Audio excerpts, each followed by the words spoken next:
My fiancée forgot her mic was on. She said I'm just her backup plan. I always thought the worst way to find out your relationship was a lie would be walking in on your partner cheating. I was wrong. The worst way, hearing your fiancée say, clear as day, that you were just a safe option, while she's laughing about it with her best friends. And the only reason I even found out, she forgot to mute her mic during a Zoom call that I was hosting. I met Haley during the most random moment of my life. It was one of those meet cuties you see in movies, bumping into each other at the airport food court. Both try to grab the same sandwich, laughing awkwardly, exchanging names, and realizing we were on the same flight. We talked the entire time. When we landed, we exchanged numbers, then DMs, then texts, then late-night calls. Within a few weeks, we were basically inseparable. She was smart, quick-witted, funny in this dry, sarcastic way I loved. And when I introduced her to my friends, they couldn't believe I'd found someone so together. I like her, my sister had said. She grounds you. She did.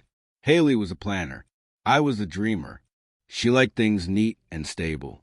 I liked to jump into the unknown. Maybe that's why we worked so well. Or maybe that's why she never actually loved me. After 2 years together, I proposed. I took her hiking, something I loved and she tolerated. And at the top of the trail, I pulled out a ring I designed myself. She said yes. She cried. We hugged. A couple sitting nearby even clapped. That night, she posted a picture of the ring with the caption, "To stability, love, and the life we've planned ring." I should have noticed the wording. Not passion or forever, just planned. But I didn't. I was too in love to think twice. I work in tech, project management, and we were organizing a massive virtual conference. Haley, being in PR, helped me set up some of the internal communication stuff. She even offered to host one of the breakout rooms, just helping out. That day, everything was chaotic. I was jumping between calls, checking chat messages, finalizing schedules. In the middle of it all, I hopped into a breakout room early. Haley was already logged in. She didn't know I was there. She wasn't looking at the screen. She was talking to someone, probably on speaker. I was just about to say, "Hey, babe," and unmute, but then I heard something that made me freeze. "Oh, please, Julia," Haley said, laughing.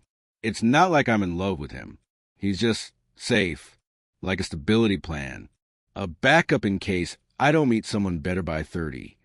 My chest went cold. She kept talking. No, he's sweet, he really is. He worships me. It's kind of adorable. But I always thought I'd end up with someone more alpha, more dominant. He's like a golden retriever boyfriend. Harmless." She laughed again. Her voice was so casual, like she was talking about a pair of shoes. And then, honestly, if Alex hadn't ghosted me last year, I wouldn't even be with Jake. That's me, Jake. I sat there, staring at the screen, heart racing. She still hadn't noticed I was in the room. I clicked out silently, turned off my camera, muted everything, and just sat there, frozen, for the next 24 hours. I didn't say a word to her. She acted like everything was fine. She texted me a meme about cats, sent me a reminder about our wedding photographer meeting, kissed me on the cheek before bed. I wanted to scream, but I couldn't. I needed to know more. So I started digging. I checked her phone while she showered. I know, but after what I heard, I needed answers. And I found them in a group chat with her 2 best friends. Haley had been brutal. Screenshots, voice notes, conversations about me that felt like someone was dragging my name through glass. Jake's great, but not like husband material, if I'm being honest. He's so obsessed with me, it's kind of boring. I just need him to stay sweet long enough for the wedding. I'll figure it out after. I'm not trying to end up broke and single at 32, girl. Don't judge me. That's when I knew I couldn't marry her. But I wasn't going to confront her with yelling or drama. No, I wanted her to feel what it's like to have your world crumble silently, without warning, like mine had. So I planned my own exit. Over the next few weeks, I acted like nothing happened.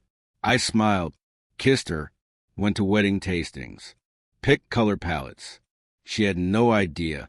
What she didn't know was that I canceled our venue under my name, quietly pulled all the money I contributed from our joint wedding account, contacted my lawyer to dissolve the apartment lease, informed our vendors we were postponing for family reasons, all while she thought we were heading to happily ever after.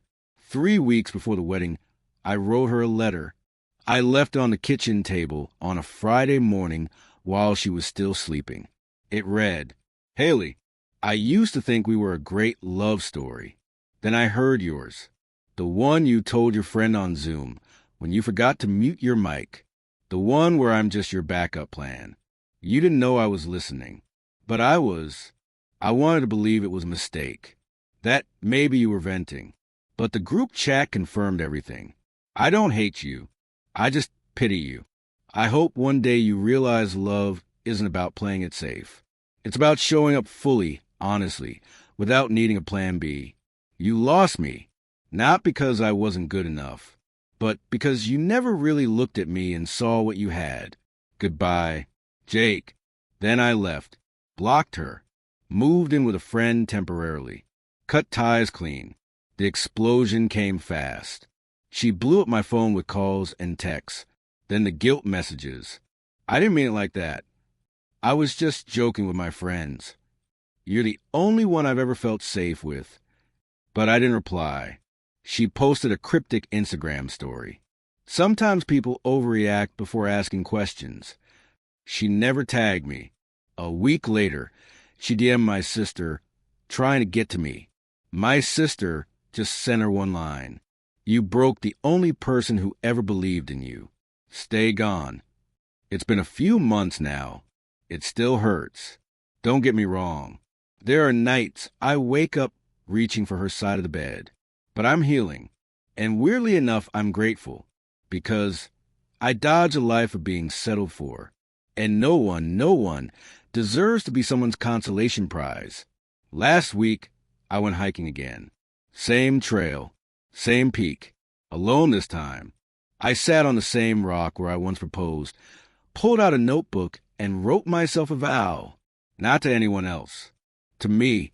I will never again let someone confuse comfort with love. I will never again accept a relationship where I'm tolerated, not celebrated. And I will never again be anyone's backup plan. Then I stood up, smiled, and hiked back down. Free.